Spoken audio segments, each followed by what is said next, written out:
Hello, and welcome to Healing the Divide. I am your host, Scott Feinberg, and I am so grateful for you tuning in today and joining us for this conversation. Today, I am joined by a dear friend of many, many years, Meri Consor, to dive into some ancient Indian healing systems, more specifically, the disciplines and systems and practices of Jyotish, which is a form of ancient Vedic or Indian astrology, and also Ayurveda, commonly referred to as the sister science of yoga. I want to offer Meri a little bit of an introduction here and give you guys a background about her work. She has been a yoga practitioner for over 23 years now, since 2001. She's been teaching since 2005. Her initial training was in the Shivananda lineage with her teacher Bharata at Yoga and Inner Peace in Lake Worth, Florida. She is trained in trauma-informed yoga, chair yoga, vinyasa yoga, and kids yoga. A certified Ayurvedic practitioner, Meri works with her clients at her studio, Celestial Wellness, in Juno Beach, Florida, incorporating Ayurveda, yoga, and Jyotish in her consultations. She is a devoted student of Sanskrit and an enthusiastic teacher of yoga and its sister sciences. Meri, thank you so much for being with me today. Thank you for having me. Absolutely. I'm so excited to dive into all of this, and a little timely context for our listeners.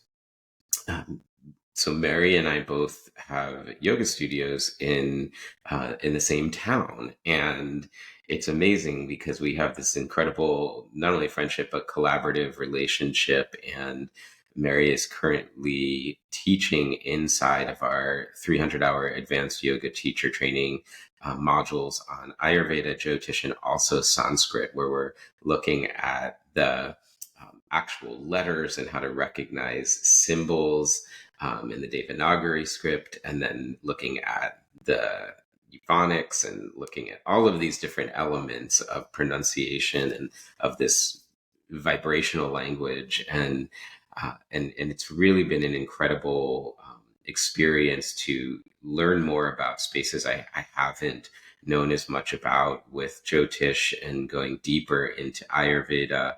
Right now, our group is in the middle of many of them doing a cleanse according to Ayurveda as part of their training. And it's been so eye-opening and heart-opening that I invited Meri to be here today on the podcast. So to give a little structure or shape to this conversation, we're going to start big picture with Vedic astrology or Jyotish as a way of contextualizing the human incarnate journey from birth and then into how we navigate the rhythms of our lives according to these sort of embedded proclivities that we might find in our nature through the practices of Ayurveda, and not only how we balance our own rhythms, but how we balance them in alignment with calendrical cycles and the movements um, of of our planet and of the moon, and all these uh, like stellar and who knows, maybe even interstellar um, dynamics. So, Meri, thank you so much. And I'd love to begin the conversation with really just an exploration of, I guess I want to phrase it this way. What is your interpretation of the difference between what is natural and what has become normal? I think that it just starts with exploration and understanding of what we're made of and who we are and what supports us.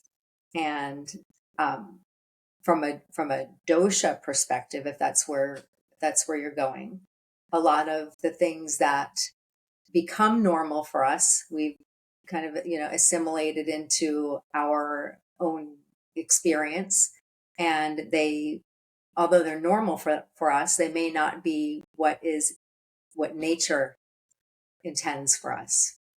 So I think it begins with with understanding who you are, what you're made of, what environment you're in. Yeah, it's so fascinating because when I think about the idea of the podcast is healing the divide, and one of those divides is the divide that exists within us, not just between us one to one or as a society, but like, do I even know what I am made of? Like, how do we even begin to carve out a life if we don't have an understanding of what we are?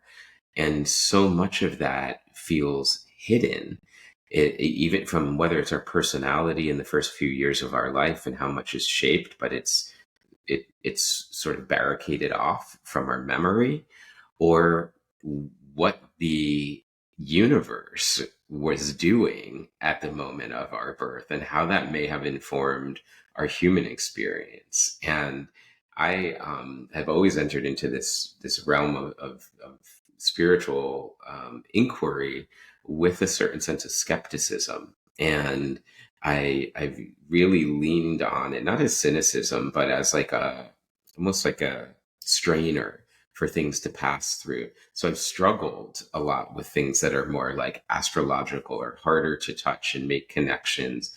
But I've really appreciated your approach to teaching it, and it's made it, maybe for the first time for me, accessible.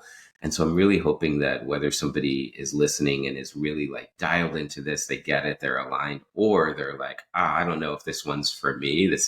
I am excited for the opportunity to maybe share some of these things in new ways. So that said, starting with the big picture of what the universe was up to at the moment of our birth, this exists, as I understand it, within going all the way back to Vedic times and the Vedangas, and understanding for our listeners these six auxiliary disciplines of Vedic practice, and one of them being understanding the cycles of the sun and the moon and the equinoxes and the solstices, and how to time rituals for optimal auspiciousness. It, Back then, we had time to look at the skies and record everything. That was, we didn't have all the distractions that we have now. And so they would watch the skies and know, every time that this looks like this, that happens. Every time that that looks like that, that happens. So it's the observation was really so much the basis of Jyotish in Vedic times. it's really fascinating. And forgive me if there was a little overlap. I think we maybe glitched for a moment. But I picked up on what you were saying as really there's something beautiful of like looking back at thousands and thousands of years ago and imagining the level of discipline that it would have to require to observe these patterns in the sky. Because in order to develop that sight, you have to be watching pretty steadfastly over a long period of time, enough to discern, okay, this is a cycle, and then looking at the results of those things. And that, it reminds me of being in Machu Picchu and the archaeoastronomy of like how temples were built according to where the sun would rise on the solstice, so that it would enter into, that's how we're going to construct our window so the light enters where we hold the ceremony in the temple. And it's like, wow. Yep. Yep. So Vedic astrology, Jyotish, helps us start to tune in to things like that, to what's going on in the skies.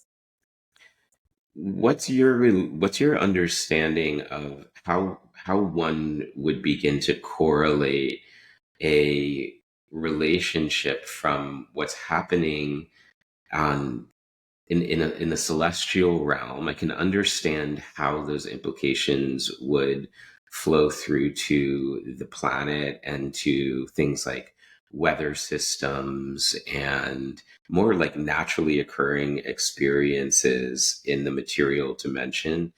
How do you correlate the link between what's happening in the celestial macrocosm to the psychological microcosm.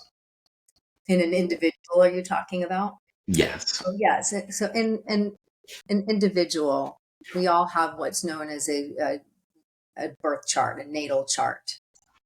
And the natal chart will show us exactly what's coming over the horizon at the time of a person's birth and where the planets are located.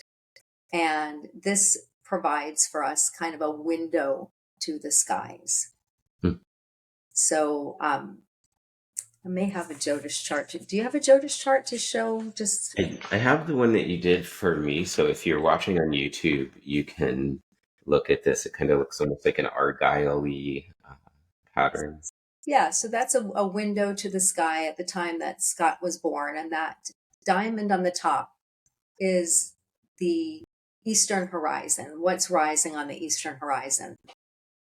Everything to the right side of his chart is what's visible, mostly is what's visible in the sky at the time of his birth. So Scott was born pretty early in the day. So those planets on the right side of the chart would not be seen by the naked eye, but they were all above the horizon at the time of his birth. So the placement of the planets, the association of other planets, and also the lunar mansions that the planets are placed in, all have it's a destiny pattern for a person. Of Hmm. course, we have our free will. What we do with those proclivities, as you said, what we do with those energies that are present for us, we have our choices. But there are, this chart shows us our firm karmas, our not firm karmas, and our mixed firm and unfirm karmas. And It's interesting, isn't it? knowing these things, we can kind of make those nature or nurture. What was the word you said before? Nature or natural or Or normal. Mhm. Yeah. make those choices based on the karmas, the indications of what focus in life, which of the four purusharthas were more, we have more of a propensity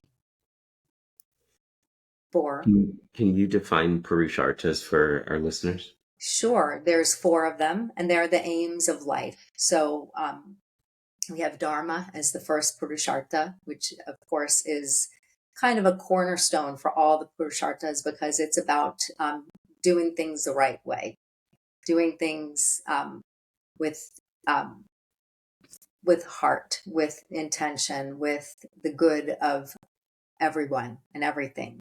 So Dharma is the path that, hopefully we all have that, dharmic bent, but some of us are more inclined to have Artha as our theme of life, which is more the um, gathering of resources, the working, the making money, the all the material aspects of survival. Some of us, our path is more on that way. Then we have Kama, which is the enjoyment of life, and some people are just Kama, more Kama bent in their life. And then the last one is moksha, and moksha is the path of freedom and liberation. So each of us has one or two of these areas of life that are our focus. It's really interesting. So I'm really getting a sense of this mixture of like the karma of the soul journey and mixing it with it, I'll just kind of say it this way, like the karma of the planets and the celestial bodies and what they represent, this window into what the sky is up to, and how the intersection of those two things creates a particular confluence that starts to create not a closed destiny around you, but certain influences that may flavor the experience that you're having to do with what you will, which would then create more of these potential karmas. Exactly, exactly. They're potentialities. Got it. Okay. So if we could understand the for somebody that might have a hard time creating the link where so this is what the skies are up to at the moment of birth. Um, could we give an example of like how it is that like by what currency does that extend itself into these potentials or proclivities of an individual? Is it vibration? Is it yeah, how do we make the linkage? Is it beyond our pay grade? Like Kind of all of those things. Yeah, it's, I would say, of course, vibrational, but it's like energetic. hmm, Energetic would be more the way that I would describe it. Those okay, energies are present at the time of your birth that then kind of give that predisposition hmm. or some themes to be prominent in the life. So that's so fascinating because it's like even as like little ones, then there's these little almost like seeds that maybe haven't like cracked open, taken root, but it might be that like as we encounter those forces in the natural world, we might feel drawn to or repelled by them. Yep. Well, the theory is, we kind of have a little bit of a hand in this in planning this this play this play that we're in. Our cups are almost alike. Look at that. Cheers. The planning this play that we're in. We've written the script, we've chosen the actors, and we have our karmic lessons and our karma to burn in this life. We have our stuff to figure out. Can you say more about that? I've always been curious. I think this might be like the origin of my, at least spiritual journey, at least in this incarnation. I can remember being a kid and just being obsessed with like what came before this, what comes after this, and what is concurrent with this, but not here, like beyond what I can see, but at present, this like substrate or backdrop. But our sort of yeah, what's your perception on what is soul and what is soul's capacity to yeah, like you said, have a hand in this incarnation? Of course, we'll never know, right? We will never know, or we think we probably will never know. But my own interpretation from the studying that I've done with my teachers is that this soul is on journey after journey, journey after journey, body after body, um, energy never dying, of course. And I have to think that there's more of a purpose than just existing and, buying shoes. I typed into Google yoga, and then when I hit the space, you know how it does like the suggestive things based on whatever's trending. Right, It, the first one that came up was pants. right, right. I don't think that that's my purpose, No. but we are here to enjoy life, dharmically. So, I do think that our chart, uh, from my experience in my several years of study, it's incredible to me how accurate people's charts, when I sit with somebody or even my own chart, how accurate those energies play out in a person's life.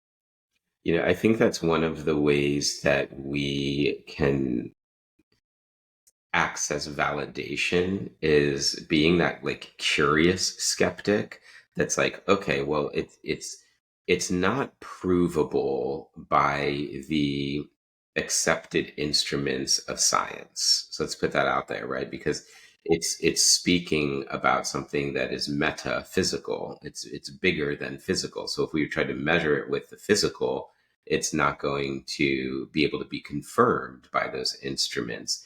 But then we're limiting our not only our knowledge but our understanding and our experience to the limitations of those instruments. So then we have to enter into a new form of in the Indian teachings what would be called an authoritative testimony or a direct experience. There's all these different versions of how we come into validation or proof, and that one is a really powerful one because it allows us to say, well, let's try it on. Let's have the willing suspension of disbelief in order to try it on, and then let's see where it takes us. Does it prove true? Does it not prove true? Is it resonant? Is it not resonant? Is it helpful? Is it not helpful in our journey? And then you start to go, well, man, I think something like 80% of people in India and Nepal utilize Ayurveda as part of their system of health. That there are hospitals where the protocols are Ayurvedic based. There are medical schools that teach Ayurveda. And in terms of Jyotish, there are universities in India that give advanced degrees in this. So Yes. while our culture maybe hasn't accepted it to that level of degree, no pun intended,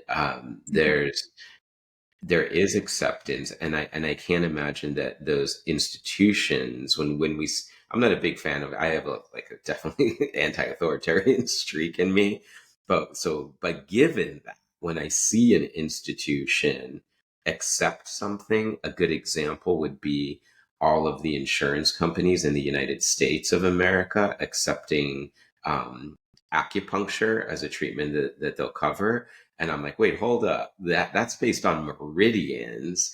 So the only way they would actually do that is if the proof is in the pudding, so to speak. So you've been in the trenches working with human beings in understanding and their chart, and so I guess my next question would be, can we break it down a little bit closer? Let's say you hooked me and I'm like, okay, I'm gonna suspend the disbelief. So can you help me put a little bit of like intellectual scaffolding around this idea? So there's these like diamonds like in this chart. Um, can you help, like, for the layman, and especially without the visual, if somebody's listening only to the audio of this podcast, if you were to break down in simple terms the structure of Vedic astrology, houses, signs, etc., what are some of the core concepts that would help us land ourselves here? Okay, so the core concepts. So the the sky, the birth chart is a picture of the sky, a window of the sky. And as I mentioned, what's on the very top of the chart and the North Indian chart is what we're looking at. A South Indian chart is a different Hmm. whole structure. North Indian chart, that top diamond is what's coming over the horizon at the birth. So what's coming over the horizon at the birth, there's a constellation. That constellation is called a Rashi. So in your chart, for anybody who is watching, can see that Scott has a number 4 on that top diamond, and it's in the lower corner here. And the AS means the ascendant, so that's the rising degree coming over the horizon. So the 4 stands for the constellation or Rashi of Cancer. So the energies associated with Cancer would be salient in Scott's life, in his core being. Each one of these diamonds and triangles on the chart represents different areas of life, and they each have one of these constellations. So again, the energies of those particular constellations would have the themes of those would be important in the themes of that area of life. Each one of these constellations, rashis, is owned by a planet. And in Jyotish, we call planets grahas, and grahas mean the Caesars. So the word doesn't mean planet. It's, they grab you. So each one of these constellations has a planet that owns it, and each one of these planets goes to a certain house on the chart. The energy of those grahas, those planets, in the theme of the house that they're in, plus the energies of the constellation that is there, all factor together in starting to make a storyline for a person's life. Where are the proclivities, where are the energies, where the focuses may be, where there may be auspiciousness, where there may be inauspiciousness, where there may be just a natural luck that happens, a natural talent. Also depicted on the chart are the key people in a person's life. All they're represented by different houses and different planets. And in addition to that, we have in our different periods of life, and it's different for everybody, there's a ruling planet at the time of your life, and that will also govern at that point in your life what could be going on for you. Another point is that the planets, the grahas, have influences on each other and can affect positively, negatively, how these things play out. So the interrelationship amongst all these different forces and factors creates a unique outpicturing called us in a way. Exactly. And even, I get all the time, well, what if someone is born exactly at the same time in the same state? It's still, there are so many themes to each graha, so each house called a bhava. The houses are the bhavas, that the interpretation for each person is different. And there's also, and just looking at a natal chart in and of itself is just, one slice. There are divisional charts that, are also calculated and give us more specific information about specific areas of life.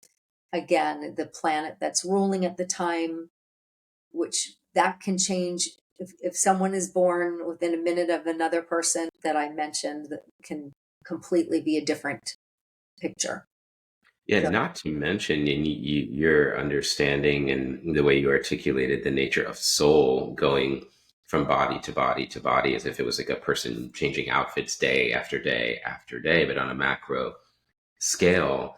And that's only within one dimension of time, right? That's just within in a like past, present, future linear expression of time. So, and assuming that a soul could only incarnate in one body at a time. And I mean, there's so many things, but just if we even stayed with superimposing our own chronological nature of time onto this thing that is also outside of potentially outside of space, and then therefore would be outside of that expression of time, since that's space time. And whoa. yeah, let me say that again and slow down. So yeah, like if we're something beyond this spatial material expression of self, and space and time are one, then we would then be transcending not only the spatial body, but the ephemeral or time body as well. But what I think what we tend to do is project our notions of linear time onto soul. And not to say that that's not an aspect potentially of soul. I'm just ruminating here off the cuff, but if it were even that, we would have gone through so many of these Vedic charts every time we took another body. And if the idea of cause and effect, or the accumulation of past experience, is present in these incarnations, which is the idea of like in many traditions, what incarnates is the accumulation of our karma. And so therefore you blend what's happening in this in the sky with the historical aggregate of this karma, and it's going to be different, right? If I put olive oil and I pour it into balsamic, it's going to be different than if I just pour it into uh, salad dressing, whatever, ranch. It's going to, so you've got two things coming together at least. And so it would have to create something different even if you were born at the same time. I would. Exactly. You're bringing all the other stuff. It's an amalgamation. It's an amalgamation, 100%. And another way of saying it is you're the amalgamation. Exactly. Like, Exactly. wow. Like boom. And then if that's true, it's not only if we were to then really let our minds open for a moment here and consider that maybe it's not just the linear chronological time that we're moving through, but really that time is moving through us. When I say us, I mean soul us, not incarnate us. And maybe what's happening is you're standing at the intersection of the world of form and the world of formlessness. And that it's like you're standing in the Big Bang, because when we try to look at the Big Bang, I mean, it does break down. It's not really talk about instrumentations falling short and then calling it science. Science does not confirm that the Big Bang is the origin of the universe. Science breaks down at what we call the Big Bang because that's where instrumentation dies off. And so it brings me to this question of, you said earlier that souls are deathless, energy doesn't die, right? We're talking about the currency of energy here, which would bring up for me the idea that it probably is birthless as well. And if something is without ending and it's not subject to the confines of time in the linear sense, that like yeah. um, for our listeners, that thumb just popped up. Like, yeah, yeah, yeah, you're onto something, guys. AI is tripping. Then if it's birthless, then like our souls even born?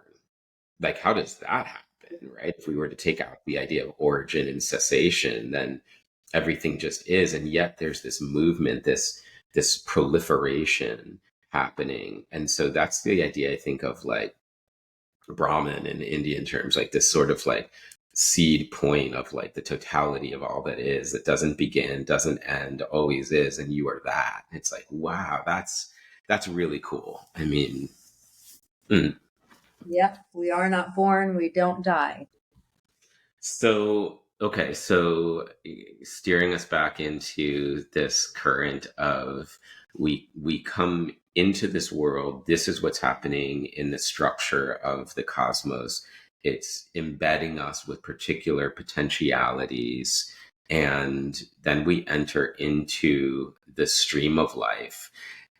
What we know so far from the experience of this system lasting for thousands of years, and you as our testimony or testimony provider, um, from being on the ground working with people and seeing it show up in ways that confirm its validity.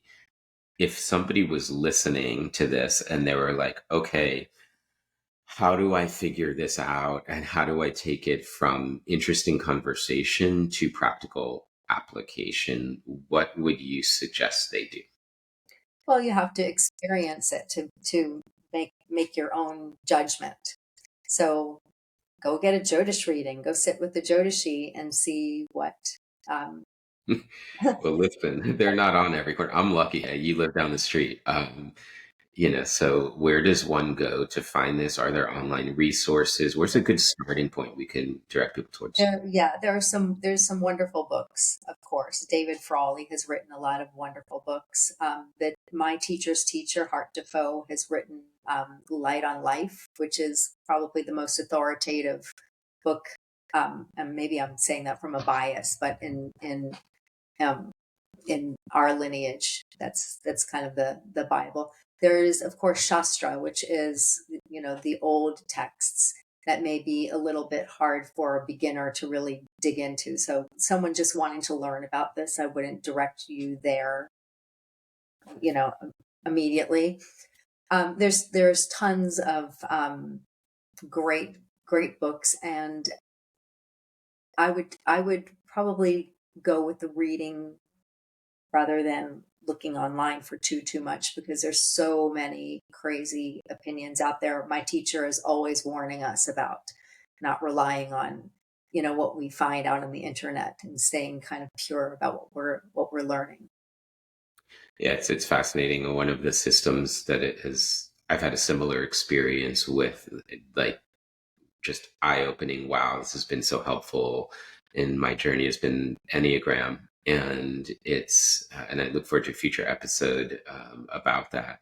But there's so much out there now where it's gotten cheapened, commercialized, popularized, and not all sources are good sources. Yeah. Um, so and I know you don't like to self-promote or anything, nor is that like the purpose of this podcast, but it's also not to restrict from access. And so I'm curious if you do like telesessions, or you only work with people locally.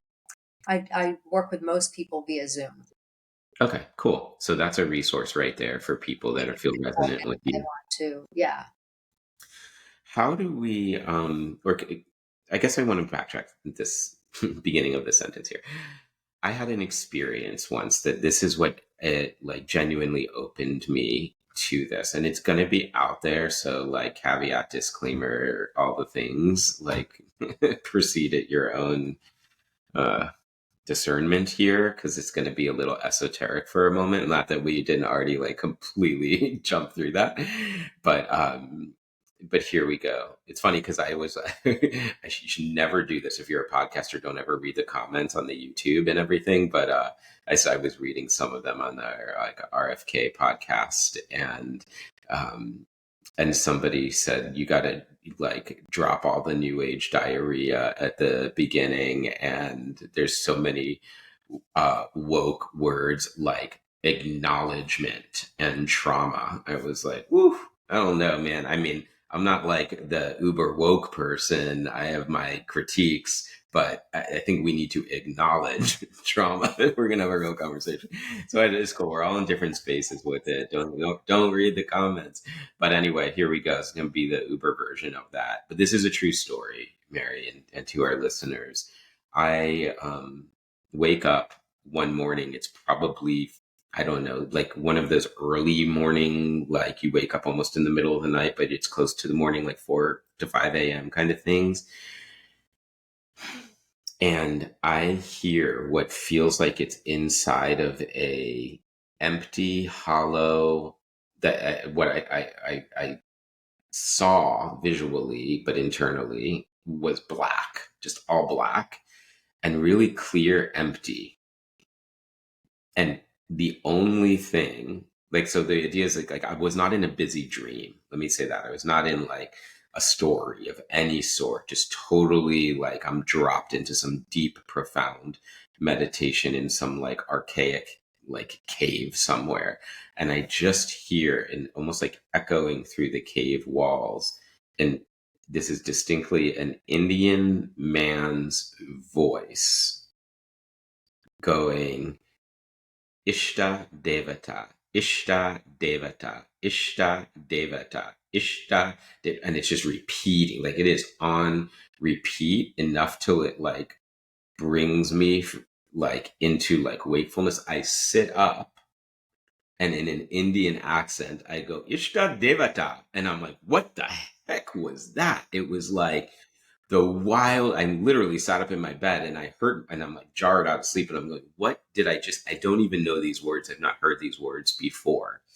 And I obviously have some affinity, it's probably in my chart, towards Indian teachings. I've studied a lot, but I have not come across this particular combination of words. So I, of course, do what everybody would do and like turn to Google and type in, maybe I'm going to a bad source here, going on what you just said.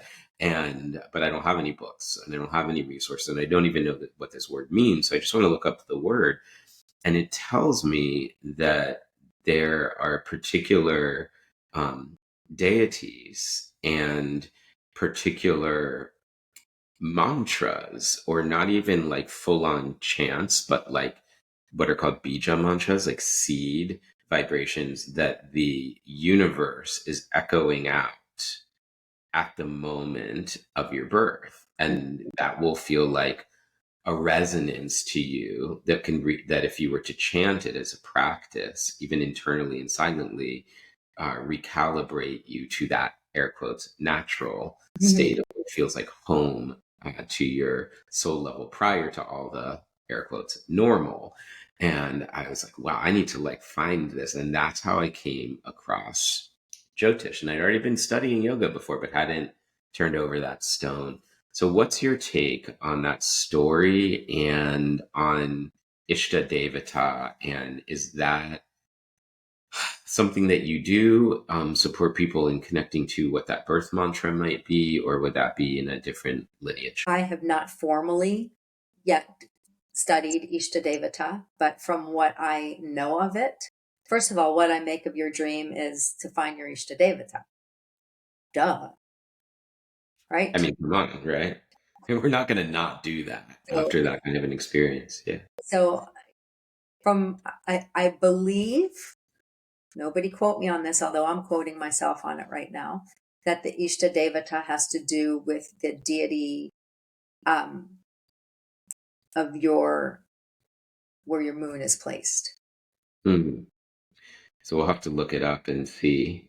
And there are syllables that are associated with that deity. I think it's where your lunar nakshatra is, as a matter of fact, which is the lunar mansion that I mentioned earlier, which is in India. Vedic astrology, it's all about the moon. The moon is really really significant in the marker for a native.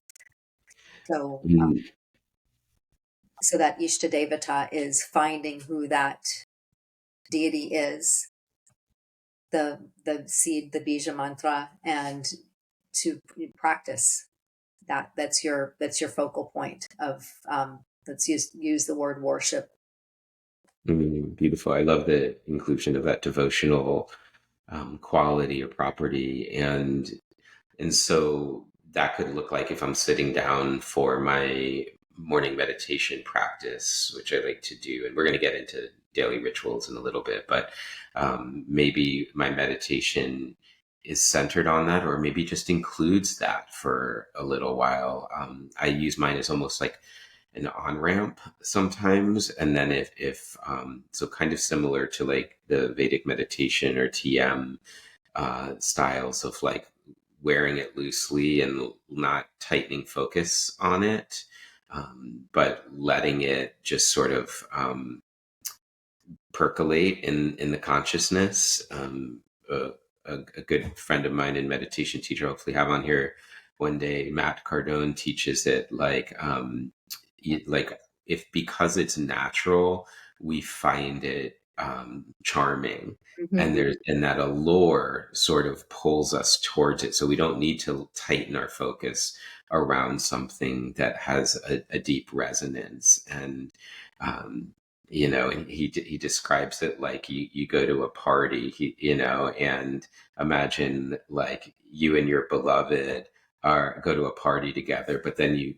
sort of drift away from one another, and you're talking to someone on one side of the room, and they're these things. If you're on YouTube, I just had the explosion. This is hilarious right now. Your beloved is on the other side of the room. The fireworks are going off, and you're maybe mid conversation with somebody, but or maybe you're between, and your eyes wander, and you kind of check, hey, where are they? Oh, I see. Okay, I got you. And you come and you go with it, but it never really leaves. And there's a certain sense of like, hey, where's that at? So we're chanting it, mind drifts, and it comes back, and that's okay. Yep, yep. I love that Ishta Devata kind of becomes your go-to anchor. Hmm. So I think many of our listeners and viewers are going to probably feel, historically, if I had to paint a broad brushstroke, if they're open to this conversation, probably have a background, more familiarity with Western astrology. How would you speak to somebody coming from that orientation to this orientation? I- Is there a confluence? Is there are they in disagreement? How can one bridge the gap, or maybe allow them to coexist? Yeah. So in my education, it's never been presented as a disagreement. It's just two different systems altogether, and there of many, many systems. It's not just Vedic astrology and Western astrology. There's so many cultures with astrology as their way of divination. So um, the the difference between the two on a why are they different? What is the calculation? The calculation is different. So, for example, um, I've been a Scorpio in Western astrology my whole life, and I think a lot of the qualities that are described as Scorpio, at least the ones that Cosmo always said, I thought, wow, that's so me. That's wild. And when I went to my first Vedic astrology class, PS, by complete accident, I didn't really seek this out. This just kind of found me. Um, I learned in the very first class that in Vedic astrology, my sun is not in Scorpio, it's in Libra. So that kind of blew my mind. And why is that? And that's because there's a calculation difference. So about 20 every 26,000 years, the the Earth does a little wobble, and well, it's a wobble that takes 26,000 years, where the sun and the planets all travel. It shifts a little bit, Mhm. so it's 1 degree every 72 years. So it's shifted the calculation. So in Western astrology, it's got its always starting point at the vernal equinox. Aries is the first constellation, and it's right at the vernal equinox. And Vedic astrology is sidereal astrology, so it's exactly where the planets are placed in the sky versus this fixed system that Western astrology uses. So it accommodates for, is that like the precession? Exactly, Yeah, the exactly. one. It's precession. Hmm. Yeah, Okay. So accommodates for precession. got you. Oh, So yes, you know that word. Wow. hey, listen, I am like a little bit of a junkie, for astrology. I'm for sorry, not astrology, for astronomy, Mhm. for space exploration and understanding some of this stuff. It's kind of why it's fascinating. Because, in fact, in a couple of weeks, we'll be recording an episode with the gentleman who trains the astronauts, for, is it Blue Horizon? What's it called? The space company that Jeff Bezos started. Um, and so it's kind of like the SpaceX, private space exploration, and he's a rocket scientist. And when the astronauts are in outer space and they're communicating back down to Earth or communicating with him, and really excited to get into that. So that's always been a love of mine. It was like the idea of like colonization and like other consciousness is in space and how they could be interacting here. And so bringing those two things together through this conversation is really fascinating for me. So I appreciate the, willingness to dive into all of this. So the accuracy or of the system is really sitting on it's accounting for some of these variables, and that might be where some of the differences in style might be, but ultimately not to, invalidate other systems. It's almost like different practices or styles of yoga or meditation. It's just different ways of coming into understanding something. And the idea for all of them is to help people live better. So, Hmm. you know, um, if it helps, yay. The other difference between the two systems, Western astrology is very sun based. That, I am a Scorpio, I am a Libra, is based on the sun, and the sun is kind of the center of Western astrology, which I have never studied. And in Eastern Vedic astrology, the ascendant and the moon play a little bit of a bigger role.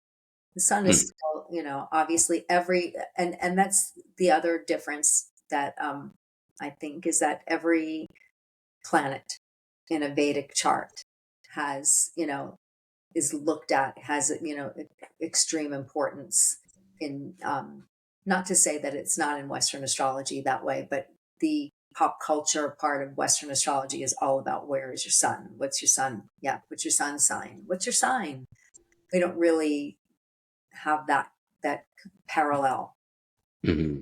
Yeah, I can definitely see that it's at least the way in which, in common parlance, it's much more myopic in that there's, look up your, your sign and how the impact of the astronomical changes of the current moment are impacting your sign. And I did notice that, taking in what you shared, there's all of these different elements that are all part of us, and the sun, the moon, there was all the different planets. There was like other things I never heard of, The like things like nodes, Neptune. the nodes of the nodes. Yeah, so wild. Yeah. It's like a whole nother language of like understanding how what's happening in the macrocosm is informing our experience of the microcosm of ourselves, and why not, if when we talk about healing the divide, if we're I think one way to say this is, if we were to really ascribe to the notion of non-duality, which would be the opposite of a divide, then we would see all of life, all of existence, as a continuum of a spectrum of vibration of one thing.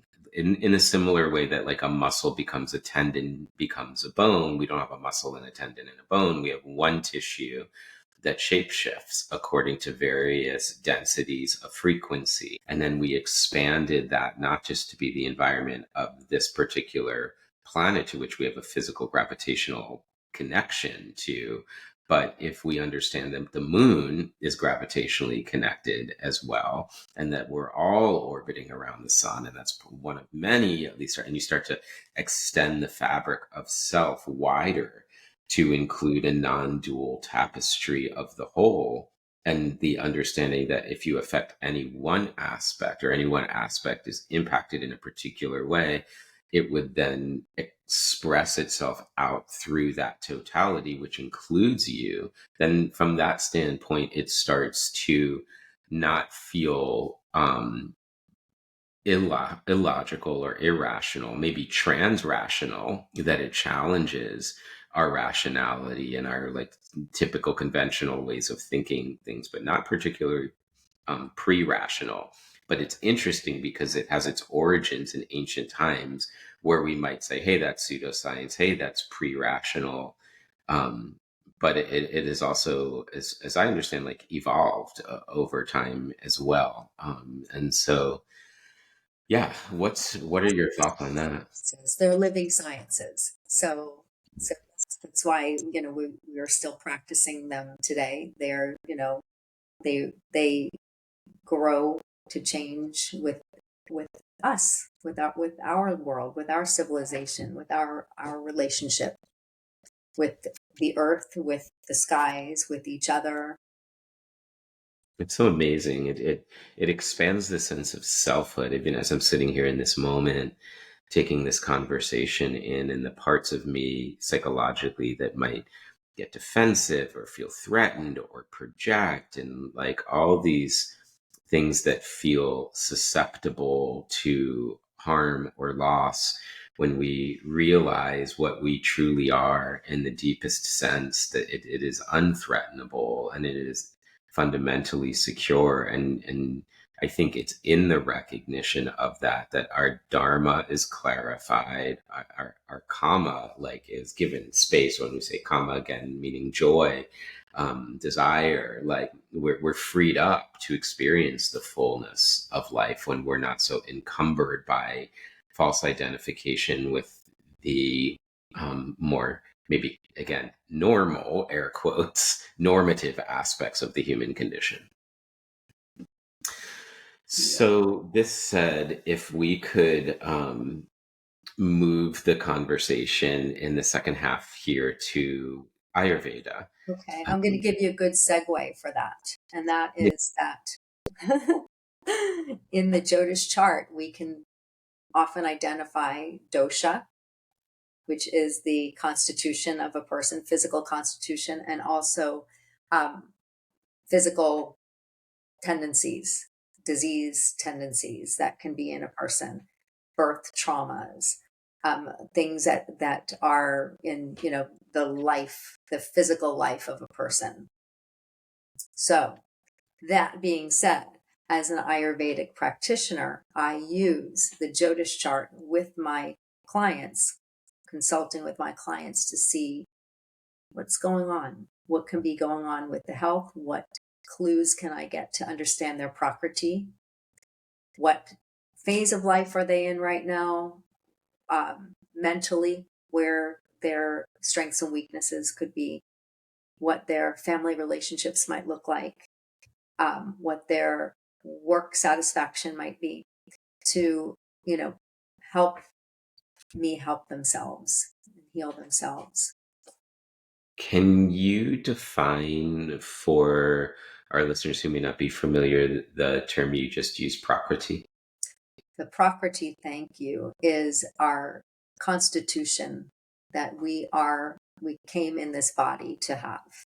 So should I go into the whole premise of Ayurveda? Was that our I think, yeah, I think this would be a great way to start to give the backdrop of what Ayurveda is, and yeah, I'll pick it up from there. Okay, so yes, the property is our constitution, that the stuff that we're made of, the balance of the five great elements: ether, air, fire, water, and earth. And each of us has our own little blueprint that we're born with, based on our genetics, based on the lifestyle and exposures of the mother, and based on the season at which we were conceived. So we all Got it. So are a special blend of who in this body we are. okay, so it's incarnation specific to some degree of like the this what's in the substrate of Yes, Ayurveda is more so. Yoga is the mind practice. Ayurveda is the body, sister science relating to that body. So this would be medical in nature. Yes, it is. Okay. So, and then I've heard you describe the to balance our understanding of what's present in prakriti with the idea of vikriti. Could you define what vikriti is, and then we can start to put these two things together? Yeah, Vikriti is the current state of a person. So we have all of these influences that change the elemental balance in a person. So those could be the foods we eat, the experiences we have, the people around us, the season, the time of life that we're in, the time of day. All of these different influences create a Vikriti, or a present state, which is constantly in flux. It's constantly moving based on what we're doing. So the prakriti is like the embed It's the ground and zero. Yeah. ground zero. Thank you. And the vikriti is the present moment experience that we're having, which is it's like fluctuating always. I'm imagining like a sound engineer taking those modulation dials and being like, oh, we need a little bit more bass, lower the treble, more to the left, and that kind of an experience of like, so we've got like our Jyotish informing our Prakriti. We put some words together here, and then in mixture, with all of any previous karmas in yoga, it's called parabhata karma, or accumulation of past karmas. And so now that's all commingling, and we're now interacting with present moment experiences, one another, circumstances, different emotions, thoughts, but also what the weather systems are doing, the time of day, the season that we're in. And so there's this like wild confluence of factors that are interacting and cross pollinating with each other. And we are implored not to find some static solution, but kind of like the Vedic astrology, accommodating for the pre-sessions, accommodating for the air quotes pre-sessions of day-to-day life, for the wobble of being human. And how do we become both the participant and the observer, that sound engineer? Someone Because the like that fireworks again. too. That was just a perfect time together. Yeah, so we were the participatory observer in having like witness consciousness and engagement. We're not trying to be hermits living in a cave, meditating away. We are householders, right? We're in the world, we're doing our thing.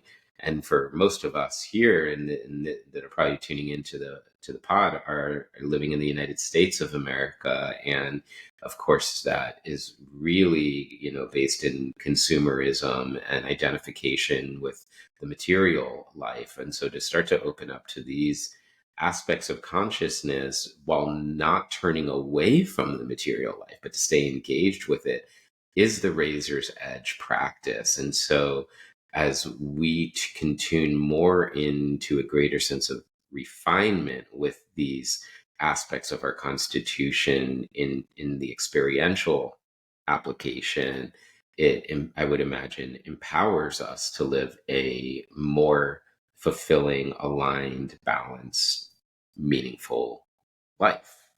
That's what all these arts and sciences are about. That's the purpose for them. Hmm. Okay, so let's dial it in. So someone's listening to the podcast and they're going, okay, interesting. I want to explore this a little bit. So first step in Ayurveda, let's say like I call up Meri Consor and I say, okay, where do we begin? We begin at the beginning. We begin with the Prakriti.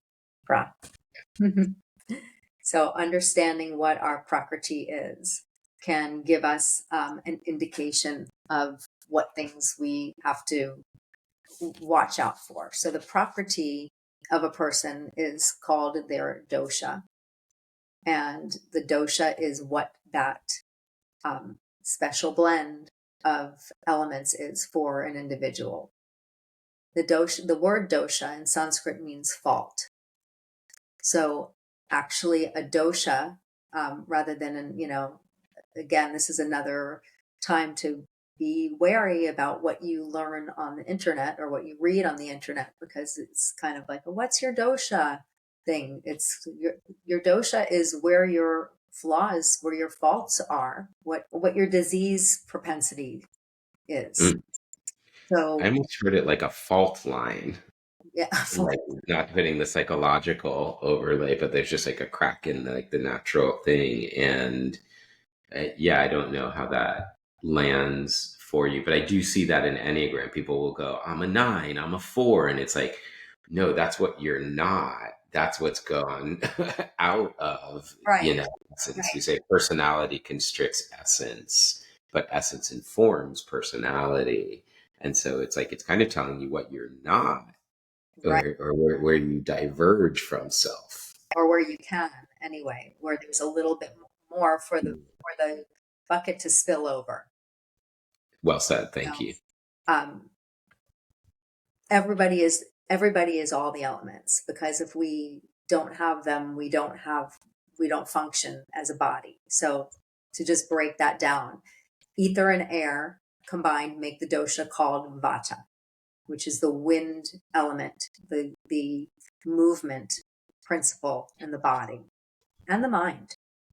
Mm. Ayurveda, body and mind are interconnected, can never be separated. What happens in one happens in the other. So we're speaking about the whole being. The fire and water combination make the pitta dosha. And that's the principle of metabolism, of transformation. So all the processes in the body are governed by pitta. So just to backtrack, if we don't have vata in the body, there's no movement of anything. So we all have vata.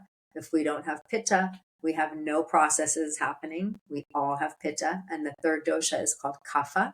And that's the water and air combination. And that is the structure. We all have a structure. So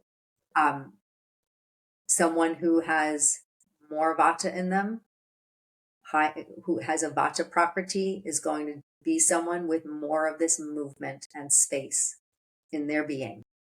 Someone with more pitta predominant, is going to be someone with more fire, more higher metabolism, more passion. Someone with more kapha is going to be someone with mostly structure. So it's important to understand that if someone, understands what their dosha is, they're understanding that that's the dosha is the fault. The prakriti is the combination. The dosha is, I'm vata. So that means that vata diseases will be the first column, that if I go out of balance, that's where I'm probably going to have the problem, is in vata diseases. Same with pitta, same with kapha. But the prakriti is that balance of all of the elements, all the doshas. Got it. Okay, so that's like the whole mixture of it all is the prakriti, and then within that you've got the respective doshas. Can I ask a few questions about doshas and diving in, or did you want to layer in another No, piece? I think it's a good stopping point for people. Okay.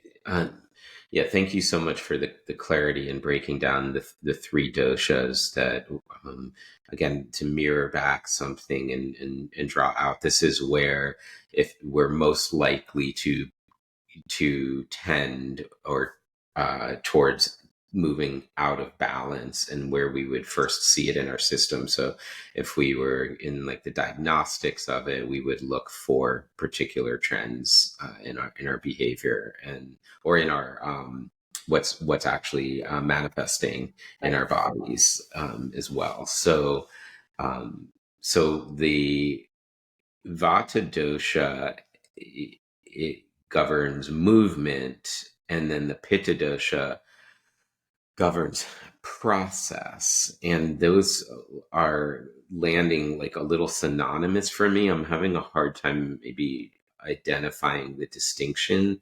Could you flesh that out a little bit? Yeah. So think of more the pitta being more of the chemical process, the vata being more of the kinetic, of the kinesis.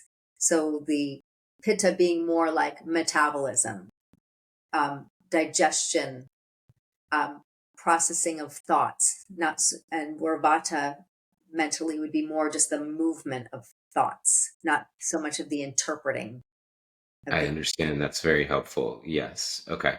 So pitta has this more of this alchemical metabolizing perfect. quality to it. Yes.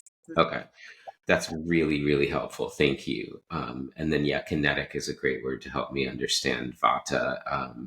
So pitta would be like, maybe like I'm using pitta to like really chew on what, like mentally, like it's like where I'm like really chewing on what you're saying and trying to Yes. understand it. Let's say digesting. Vata is more the chewing. Vata Okay. is more the chewing, and pitta is the digesting. Got it. Okay. Okay. So super helpful. So if somebody has more vata in their nature mentally versus pitta mentally, can you describe how that would discern? I want to just like really put this into place for you. And of course, just like you mentioned earlier when we were talking about Jyotish, these are not things that we can, take somebody and do an exploratory surgery and find, or look under a microscope and see. We're again talking about energies at work in a person. So the air and space element in the mind acts like either someone who has a spacey kind of mind, someone who has maybe not the greatest focus, but they may be bursting with ideas and creativity. They may, because their minds are so active, they may talk a lot, they may talk quickly, they may change topics, have a hard time staying on course. A vata mind with too much vata might be more anxious and worried, whereas a pitta person is a very intense, kind of sharp-minded person. They're very goal oriented. They're hyper focusers. They are hard to turn off. They're the people who will, most likely burn out from overdoing, overthinking, overworking. Overthinking in a different way than a vata overthinker. So I'm kind of anticipating your question there. A vata overthinker is more of a ruminating kind of a thinking, whereas a pitta is a focused, direct planner. Pittas are your list keepers. They're organized for everything at all times. Very, just a sharp, that the word that I would describe for a pitta, because a quality, a guna of pitta is tikshna, which is sharpness. Okay. Yeah, I'm imagining this sort of like a cone narrowing in on and like really, yeah, dialing in, focused, on point, sharp. Um, and the vata feels a little bit more aloof. Is that the right word? I wouldn't say aloof. I would say more just all over the place. Sometimes, Scattered. sometimes vacuous. Yes, scattered would be the word. Sometimes vacuous. Often scattered, but in a balanced vata person is a very creative mind, is a very fluid kind of, maybe fluid's not the right word because it's not a watery thing, Mhm. but active, creative, lively. I could see the balanced expression of that really being a beautiful place to source creativity because it feels really open. Like it's like the distinction between spacious and spacey. It's a thin line. It could go either way, right? That is a balanced vata may be spacious, and an imbalanced vata spacey. And then if we were to go to pitta, a balanced pitta may be like resolute but like but and determined, but maybe like an imbalanced is rigid and burnt out Right. is So we would say maybe focused and like intense, intense to a point that it's a little too much. tending towards tending towards combustion. Yeah. Off Combustible. Okay. Got it. Yeah. No, we see that a lot. I think that's rampant in our culture. it most certainly is, and that I would say is a is not nature for a lot of people. It's a cultural influence. Mm, nature versus culture. Interesting context to side by side. Okay, and now Let's kapha. kapha mind out, because a kapha mind is on the negative side. They can, I hate saying positive and negative, but let's say imbalanced kapha can be really stubborn, immovable, too much structure, too much solidity, too much density. Um, so stubborn, rigid, depressed, all that tamas, Hmm. tamasic. Yeah. So Thomas, so you're referring to the guna or quality. Yes. Yeah. So okay, so with you, I can identify with, as you predicted, all aspects of everything you said. I can find in my nature all of these, and I can understand and appreciate deeply how they are interacting with one another and how sometimes I can just get sucked into identification, not just like a conscious identification, but unconscious and energetic identification with them. And it informs things like, my kid saying, "Hey, do you want to do this?" And I'm too tired, I don't have the energy to give to it. So maybe I combusted from too much pitta during the day, and so now my kapha feels excessive, and it feels like it's always dancing. And I'm just wondering, like, when we study imbalance in Ayurveda, is it kind of like how when I study the chakra system, like there you can be excessively imbalanced or deficiently imbalanced, and does that then start to become another dosha? Like if it is like like not enough, um, like pitta necessarily too much kapha? Is it like just this one spectrum, and it's just we just give it these names to call it something, or is each one its own thing that could be excessive and deficient? Or am I thinking about it the wrong way? Both, both. Yes and no. So yes, deficient, too much, and that's called vikriti, and that's what we look at for balancing someone and bringing them back closer to the property. So maybe when you burnt yourself out with your pitta and you were too tired the next day from eating, going home and eating a chocolate cake, you know, Right. to soothe your over, so and then you had too much kapha in the morning. You understand what I'm, understand? It's almost like they're just in. I keep thinking of these waves, like one just becomes the next, and they're shape shifting. Yeah, In it, yeah, yeah. it's funny because I will find myself using like the unconscious mechanisms of or unconscious expressions, I think, or healthy expressions of one of the other doshas to balance it out. So it's like, okay, to use the example I just gave, so like if I went like hard on work stuff all day, like, right, like we're opening a new studio, doing the podcast, having my coach clients, running the two different trainings simultaneously, and I have this the pitta in me says I can do all of it. Mhm. Like I got this, and and let's do it. And then I get home, and like the first thing that I want to do is like just like sit on the couch and like go to like an excess, like an kapha move, if you will, to try to balance the excess pitta. Yeah. and Well, and so being I'm wondering if you someone, see those kind of we have a little tendencies, lag and here. how you might support someone, yeah, asking for a friend.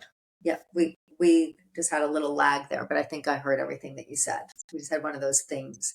Um, so because you have so much kapha in your property, it's what gives you the stamina to, for that burst of pitta. Mm, Whereas, somebody who had more vata might really not have the endurance for doing what you're doing. Um, interesting. but yes, there is an innate. I mean, we're healers. We heal ourselves. There's an innate knowledge that when one dosha is going through the roof, that you're going to make a choice to balance it if you're aware. Some people who are high pitta, they're going to go and they're going to go home and have a drink, and they're going to keep the pitta going, versus rest and bring the kapha up. Mm, hmm. So, there's that, like increases like, opposites balance theory Okay. in Ayurveda. Very fascinating to me. So let's support some people that are tuning in. I know we can't like do deep dives, but and I know there's also this mixture of like we can be, you have to have two doshas that are dominant or two that are close and all three. But let's just, for simplicity's sake, even if it only under like supports clarification of the concepts, Mm-hmm. could we do a run through of if you're like a day in the life of being predominant in each dosha, and how you might offer the 30,000-foot view version of sustenance and balance and good health for each one. Okay. Maybe looking at like a clock, and it's, we can start whether we want to start at like wake up time or whatever, however you would take this. So we can start with the clock, sure. So in the morning, we all typically wake up somewhere between the Vata time of day and the Kapha time of day. So the Kapha time of day is from 6 to 10 a.m. The Vata time of day is from 2 to 6 a.m. So the qualities of Vata between 2 and 6 a.m., there is more movement. Ayurveda suggests that we try to get up during that Vata time of day, because the next juncture, the 6 to 10 slot, is Kapha time of day. So we may not get up and be energetic. Sleeping into that past 6 a.m., the later we sleep into that, the more it's a Kapha time. Those qualities of Kapha, those slow and heavy qualities of Kapha, are in the atmosphere. Think of the dew on the grass and the leaves. All that moisture, denseness, heaviness is there. So if we let ourselves sleep into that time, we're going to be prone to having more kapha in the system. So we try to get up, especially if you're a kapha person, to get up before that time of day. That Okay. feels really big I mean, if you get nothing else from this podcast, don't get up between 6 a.m. and 10 a.m. according to Ayurveda. I know that I appreciate your approach to teaching this, which is like not being so rigid and like, you must do this and like, Right. but the goal would be to not wake up during the time when kapha is more present, because you might be more tired, if I'm understanding this correctly, Exactly. at 7 a.m. than you would be at 5 a.m. Well, yes, I think that most people can think of that in their life experience and relate to that, that the later you sleep, the harder it is to get out of bed. Yeah, I'm feeling so called out. Not that I'm like a late sleeper, but I could definitely go to like like a 7:30 sometimes. But when I'll oftentimes wake up naturally at 5 and then just be like, let's go back to bed. But when I get up out of bed and I just push through that little bit of lip of resistance, I'm like, this is awesome, and like I feel so great all day, and it's just breaking some of those habits. I do have a question while we're in this piece. Mhm. When you were breaking down the doshas, and you had talked about the property of water being present in both pitta and kapha, Mhm. how is that, and why is that, and what's the distinction, if any? Okay, so so we have to think about it's fire and water together making pitta. So I would translate that to be more like bile. Hmm. So this gets to that alchemical. You get that hot acidic kind of water. The kapha kind of water, I would think about more combining the earth and water and making like a clay-like substance. And of course, I mean, we're just Mm, completely putting physical, and or phlegm, because these are the humors, wind, bile, and phlegm of, classical philosophy. These are the humors. mm, So that's where the water and fire together make pitta, acidity, hydrochloric acid in the belly, and kapha, the water mixed with the earth, makes a muddy, cloudy substance. wow, thank you for that. That's super helpful, and again checks out for me in terms of how I know my own constitution. So okay, cool. So let's pick up with a day in the life. Okay, so day in the life. So hopefully we're getting up around 6, and a little footnote on that. For those of you who meditate, 4 to 6 a.m. is a special time of day in the tradition, the Vedic tradition. It's Brahma Muhurta. It's like the time that we're closest to God, or Mm. whatever word you want to put in that space. It is a sacred time. It's the best time for meditation. So that's a little motivation for those of you who, need a reason for getting up earlier. It's the best time for meditation, and it's a time when it again, thinking about Vata and the atmosphere, it's an ethereal time. It's a time of clarity, because Vata is the dosha of clarity. It's clear. So that's the time for meditation, wake up time. So then we want to do some daily morning rituals that create an anchor for our lives. Because really, managing the doshas is about understanding what time of life we're in, what time of day we're in, what season we're in, and applying those things to our own being and being in harmony. So having a ritual helps keep us on track. So every morning, Ayurveda would ask us to please scrape our tongues with either a tongue scraper or a spoon, and just remove the um, digestive toxins, digestive residue that is left on the tongue. Or ablutions like brushing the teeth, doing some oil swishing, oiling the nose and the ears. This protects us from the environment. It protects us from things coming in. Massaging the body with oil, doing some sort of exercise, and if we're hungry, eating breakfast before any food comes in. Uh, warm water with lemon is a great way to start the morning, start the metabolism, start stimulating everything, preparing for food to come in. And yes, and then breakfast should be, if you're hungry, only, and a light breakfast, so that we can kind of ease into the day, ease the digestion. Ayurveda is all about digestion. It's pretty much the governing factor of our health. So, shall I move on to the afternoon?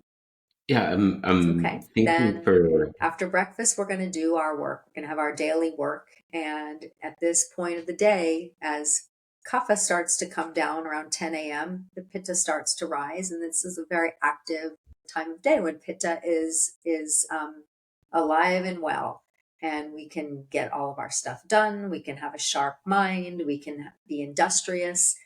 And this is the best time for us to eat our largest meal of the day, because this is when our digestion is also at its most industrious. This is when our Agni, our digestive fire, is working its best, because it's got all that support of Pitta. And so, largest meal of the day, somewhere between 12 and 2 should be lunchtime. And then it's on to the afternoon activities. So we're going to start to see pitta come down around 2 and move up to the vata time.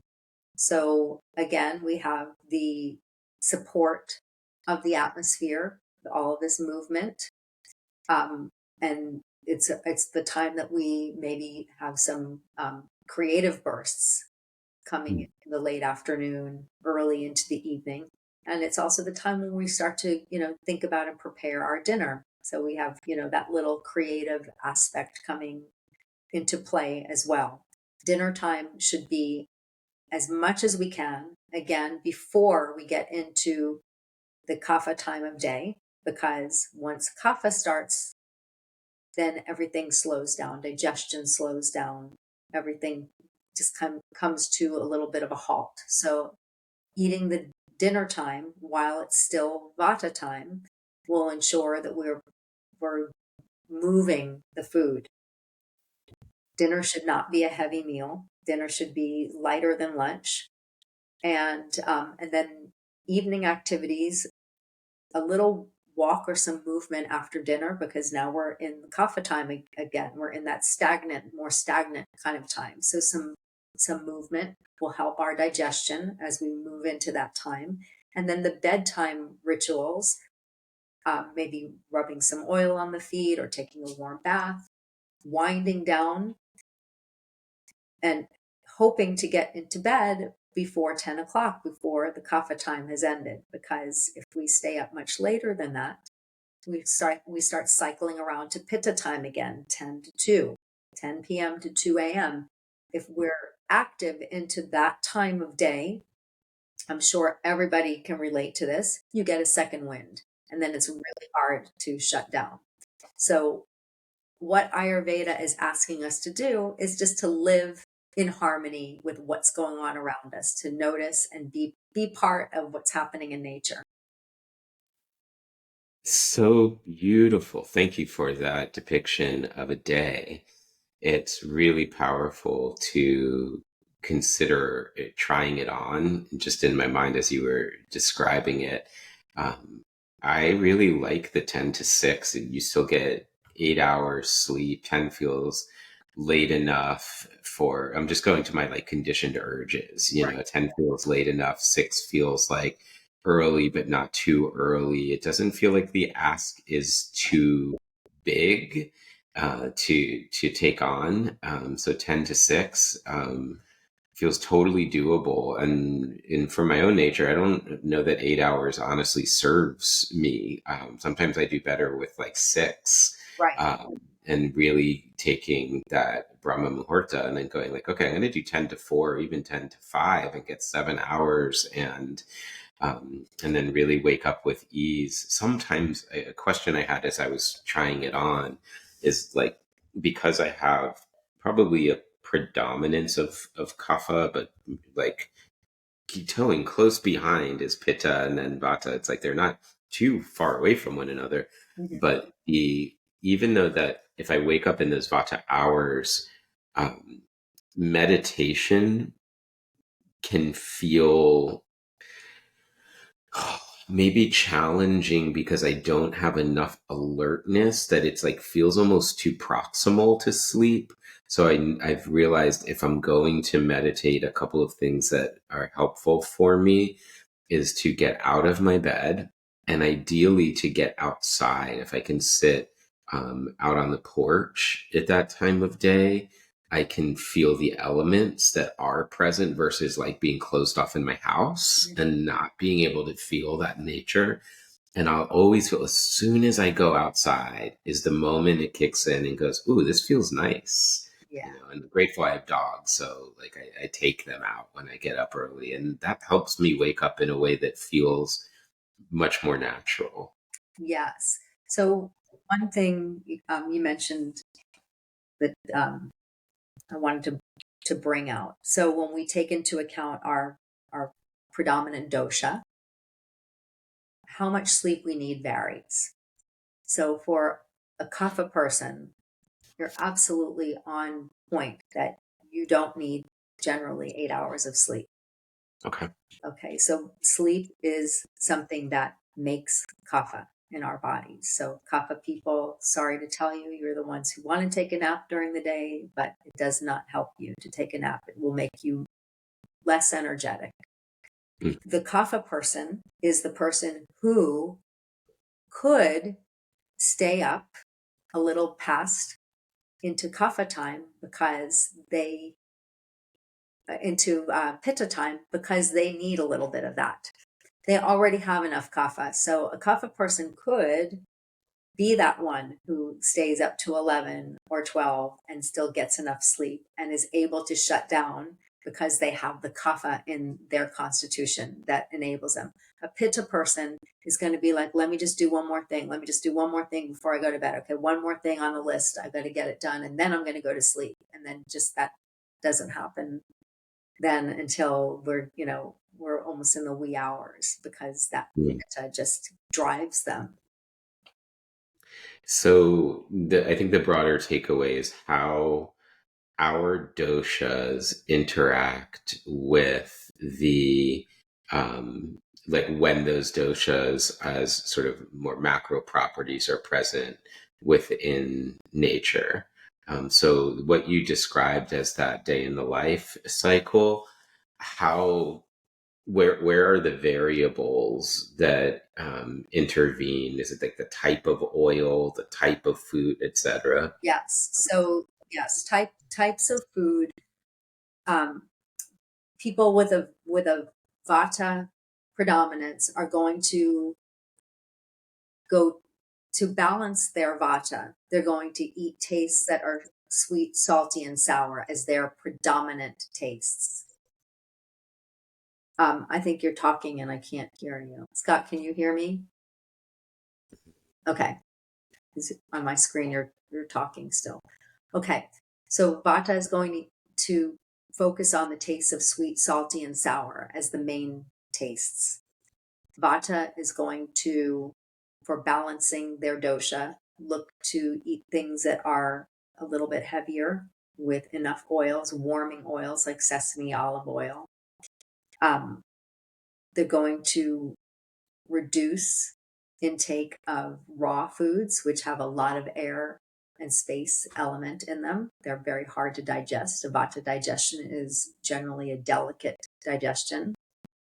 And a pitta person is going to be focusing more on tastes of sweet, bitter, and astringent to help dry up that acidity and sweeten. And they too will be trying to eat more grounding foods that balance the qualities of fire and water. And then the kapha person is going to go for the lighter foods, going to go for the lighter, drier types of foods that are predominant in tastes of pungent, bitter, and astringent. So how does one ascertain their predominant dosha? There are many, many quizzes online that you can take to give you an idea. Sometimes you can just, hearing the qualities, you kind of just know. Hmm. There are physical aspects to the doshas that we can, see, but it's important to understand that we're not just what we can see on the outside. We may have a predominant dosha that presents as our physical body, but Hmm. our body processes can be more of another dosha, as can our emotional and mental um, property. It can be all three different, and they all together combine to make up what your, the sum of them make up what your dosha is. That being said, um, if we're having a problem that is in the physical body, we're going to go to that dosha that we see first. Okay. A problem with the function of a body, we're going to go to that function, that dosha that we see first, etc. Same would apply to like if you were working with, let's say, emotions. Mm-hmm. Right. And the same thing with emotions. Sometimes I'll have a person who physically presents as a kapha person to me, but it's clear to me that emotionally the thing that's out of balance is vata, and that's what I'm going to focus on.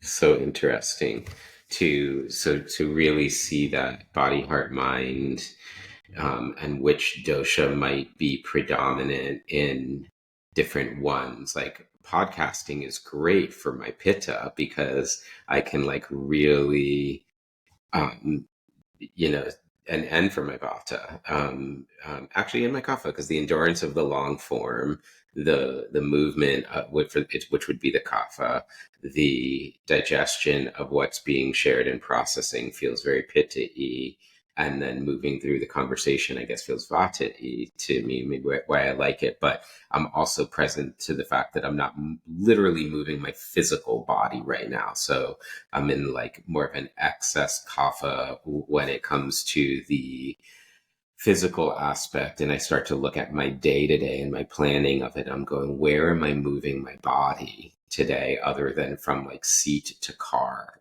you know, and I'm like concerned because I'm like, I don't know where that piece is. And I know I feel better when I can move some of that heavy kapha out. Um, and so this is fascinating, and I'm using myself as an example, but the idea is to give an example. So if we're listening, to go back and go, well, what about me, and what about my dosha, which is such a common thing for us when we learn these things.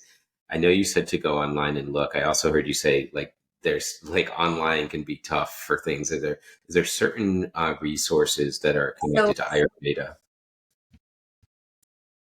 Sorry, we Banyan glitched. Botanicals, yeah, Banyan Botanicals has a nice all-purpose quiz, and also when you find out what your dosha is from Banyan Botanicals, they can get a lot of great recommendations for your dosha.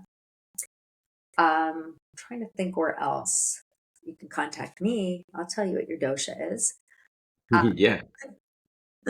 Well, it's interesting. I wanted to go there. I'm glad you brought them up because I had this on my list for you. Was once we get into treatment protocols, it seems like most things are plant based, herbs, oils, plants, etc. I could be wrong because I'm again coming to this from the outside, but Ayurveda is not necessarily plant-based. I mean, the plant medicine obviously is plant-based, but the concept is every substance is either medicine or poison for us.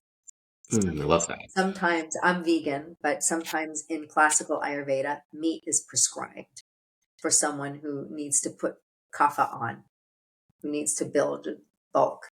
So, you know, there are many medications that have animal products in them that are part of classical Ayurveda. So it's decidedly not vegan. Ghee is celebrated substance in Ayurveda. It's used medicinally as well as in a culinary way, and honey as well, big medicine in Ayurveda.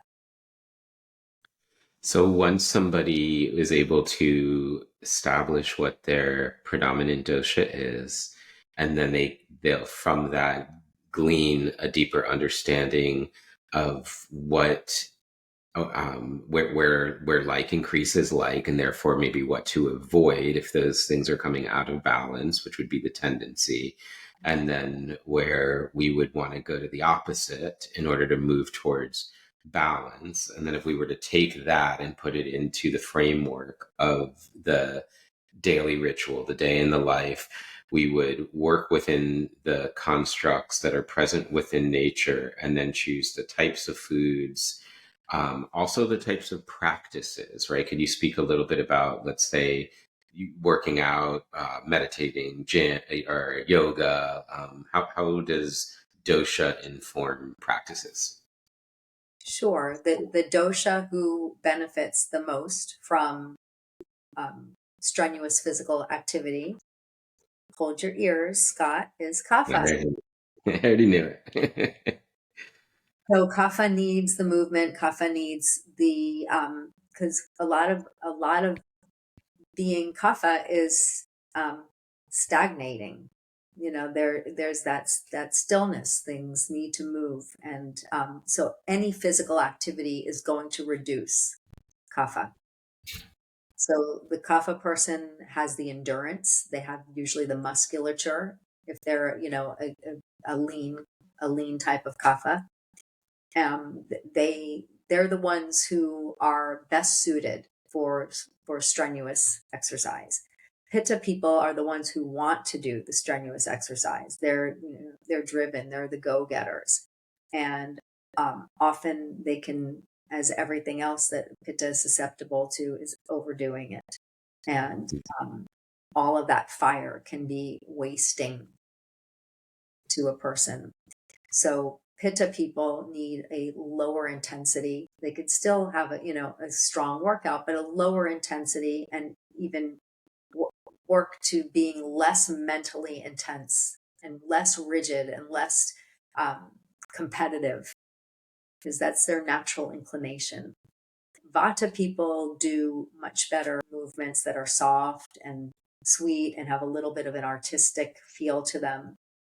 Vata people in general love like dancing. They'll choose dancing as a form of exercise and self-expression.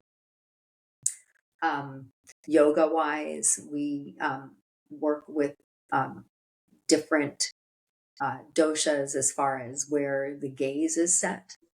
So Vata people, because they're so up here, we advise them to look downward, keep a downward gaze so that it's more grounding for them.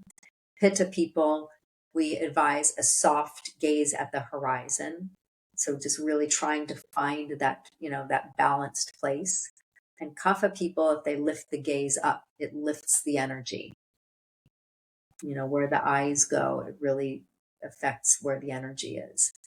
Pranayama, Can again. we stay with asana for a moment? Sorry. But yeah, just real quick before you go to pranayama, I'm imagining you're taking a yoga class and the teacher says we're going to be in this pose for 60 seconds. Could you describe how best like to balance each dosha within the 60 seconds? So holding an asana for 60 seconds can be challenging for a Vata person. And so just working on focusing the mind on the breath is a great tool for a Vata person, focusing the attention on whatever is on the ground. And for a Pitta person, softening up into the pose, just relaxing this, trying not to perform it so hard, trying not to be perfect at it. And the Kapha person, it's like a hang in there, baby. Hang in there. I find my kapha wants like what helps when we're in the prolonged hold is to bring in a little bit of movement. So let's say it was like a downward dog. That might be like the pedaling or maybe some shifting. Yes, a little bit of movement, a little bit of maybe pulsing with the breath a little bit, letting the breath move you into the pose. Yeah. So softening, as a yoga teacher, I want to just reinforce. I can just go back and watch the podcast, but little pulsing for the kaphas, softening for the pittas, and focusing for the vatas. Yeah. Yes, I lost a little bit of what you said. That's okay. Yeah. So focusing for the vatas, softening for the pittas, and pulsing for the kaphas. Yeah, pulsing, feeling the movement with the breath, feeling the movement of the body with the breath, being aware, So I think like of a forward fold where you're, inhaling and lengthening and exhaling, folding. So you're like really in tune with those minute movements of the body. And I'm thinking for vatas as well, like the tendency to probably like I'm breathing while I'm practicing versus connecting my breath with my movement and really dialing it in. Yes. So this is like Ayurveda informed yoga. Ayurveda is, everything is Ayurveda informed once you start really connecting what Ayurveda is. It's the science of life. So everything, it's a medicine, it's a poison. It's great for me on this day. It's not good for me on that day. It's, it's a constant titration of how you do everything. So can we shift gears to one last topic? Okay. Just because I know this is a shared love and I'm learning so much from you, I feel remiss to not include it, which is the topic of Sanskrit as a language. For those of us that are listening that are not too familiar, could you give just a little take around why it is special in the family of language systems to you? Okay. it's special in lots of things. Of course, I've come to study Sanskrit because it is the language of all of these Vidyas that, all the the Shastras of Jyotish, all of the texts of Ayurveda, all of the texts of yoga, all are initially Sanskrit. And everything is not directly translatable to an English word.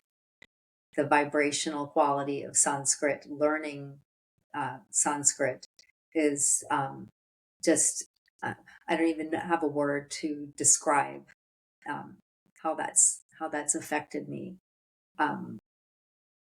And P.S. learning, my teacher told me this is going to prevent Alzheimer's. Mm. So I'm like, I'm in, I'm doing it. But the understanding, the depth of understanding, the word roots of the language of all of the other things that I'm living was just a natural, how can I not study this? As someone who really enjoys my own language, it's been fascinating to find how Sanskrit roots are so many English words, and so just that connecting piece has been fascinating thing to study, and even the writing of the Devanagari, that's a meditation, and it's like a yoga in and of itself. So it's a beautiful language. One of the loveliest things about Sanskrit is that where our language, where English is very I based. I am going to the store. I am eating this banana. Sanskrit will, to the store. It's to the store I go. To the Mm. and it's so less egocentric, and Mm. it's in alignment with everything else that we're studying, that we've come to know, the spec that we've come to know about yoga and all of its sisters. Yeah, it's a dimension that I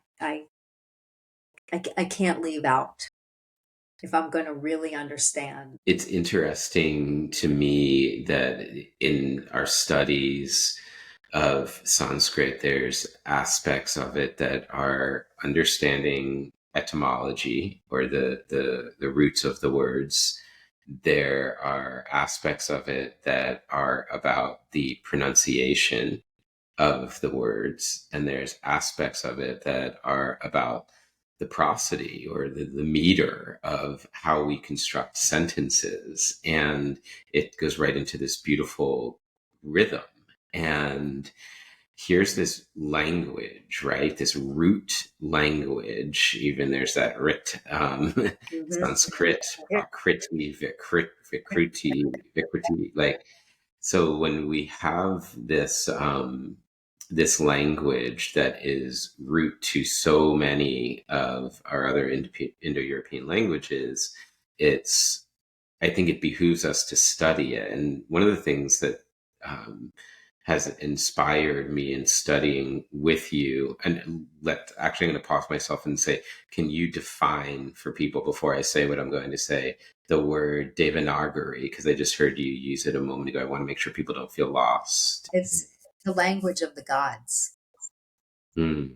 Deva, gods, like divine. Mm-hmm. And then Nagari, Naga.